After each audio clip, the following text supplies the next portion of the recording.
everybody, it's your DFW Realtor, Jay Holmes, but that's my business. We're not here to talk about me today. We're here to talk with Jazz. She has a organization called Honeydew. Introduce yourself and tell them all about what you have going on. So Honeydew is my baby. It literally means you're strong, gifted, and talented. The root comes from a French meaning, and it is an affirmation that I feel like I give to myself to say you are strong, gifted, and talented. But when people say it, just like when you just said it, you're speaking that out into the world for yourself. We have a profit and a nonprofit sector. The nonprofit sector is about gifting yoga and meditation resources to individuals to help them with their mental health and well-being.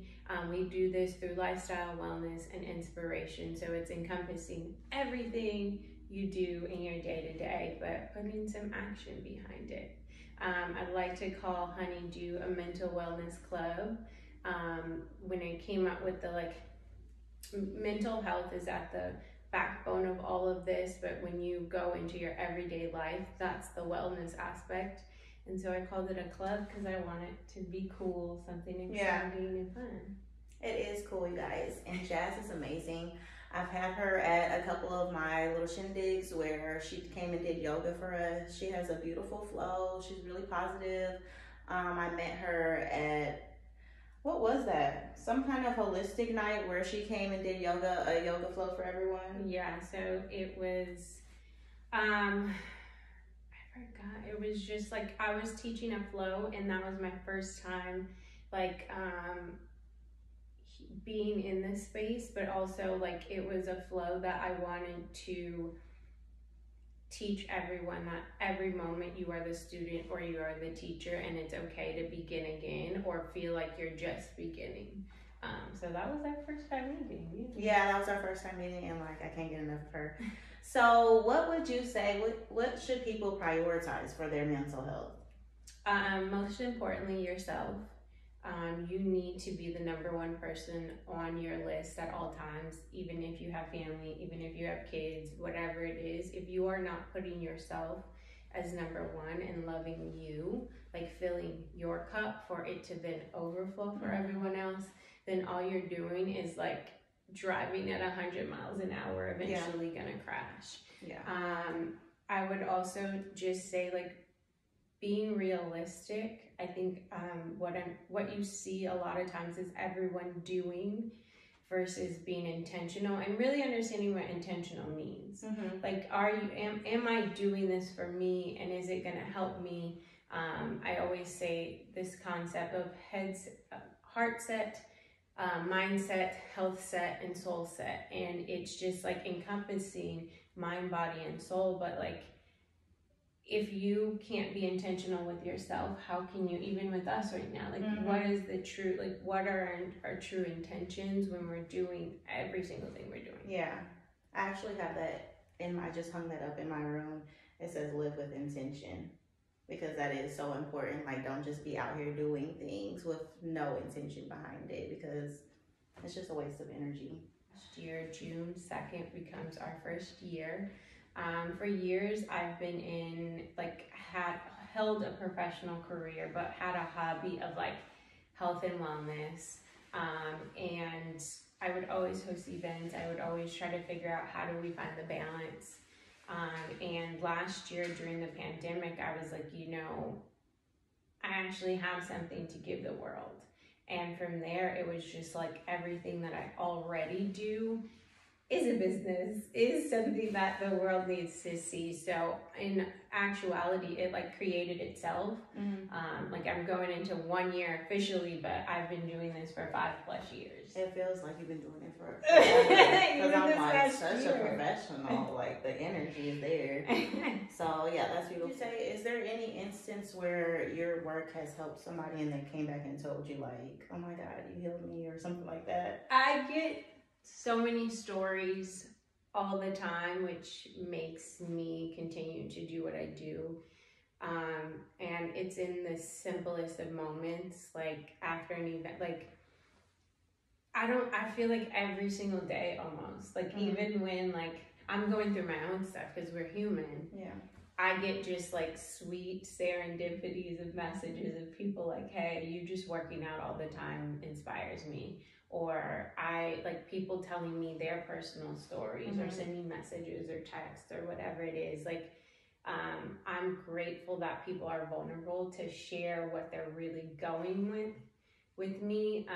And there's so many times I'm like, God, thank you that I'm a vessel that people feel safe to share what they're going through. Yeah. So it's so always, and it's beautiful because I'm like, I'm going to go to my grave with a lot of people's stories.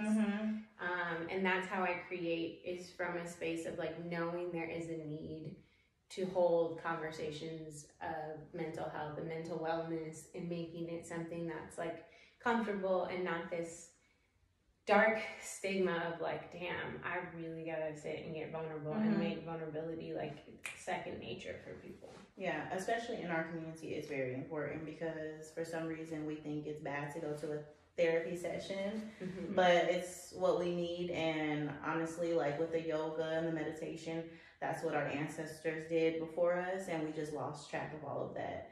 So bringing all of that back to our community and reminding them like self-care, prioritize yourself, meditate, do yoga. These are things that you should be doing daily. I'm not great at that, but it definitely plays a difference. We often tell ourselves we don't have enough time for it. Some of the most successful CEOs, founders, at the root of they start their day not on their phones, not looking up on social media, but they start their day in prayer, in journaling, in meditating, in moving the physical body. And I think it's for all races, nationalities, there's this disconnect of like, I have to instantly get to the next place versus like, just take a breath. Like literally realize like, if I take 5 minutes to meditate, that will exponentially make my day 100 times better because I started with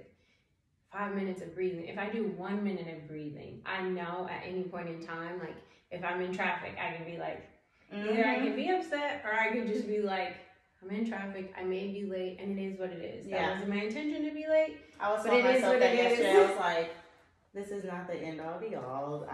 This is not going to kill me. Breathe. Yeah. Breathe. Like I have to remind myself to breathe sometimes because I have bad anxiety. For yourself, what do you do for yourself to keep up with your mental health? And when you're getting all this energy from people, like what do you do to help balance yours and not get depressed by all of it? Well, I don't hold any, like, I only have enough strength to hold my own stuff, so your story is never going to be something that I carry. All I can do is guide you in the right direction to begin on your journey. But for myself, I'm a runner. I run all the time. It's a space that I let go of. I meditate daily. I write gratitude. Like I find 5 reasons to be grateful every single day. Some days I feel like I don't, but I still like push myself to be like, what beauty can I find in the world? Yeah.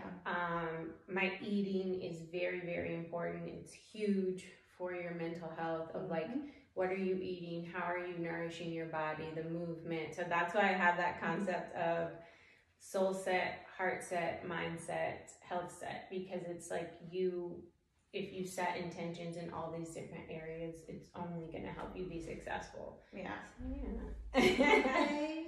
Well, that is a little bit about Jazz and Honeydew. Do you have any last remarks for people? Something to motivate them or a positive ending? Oh, man. Don't put me on the spot like that. I always say the light, the love, the joy you give will always radiate. So whatever you're doing internally, when no one is around, when you're finding stillness, although that light is not shining right away, it will when you interact with people feel your energy. So yeah, always remember that. Remember that, guys.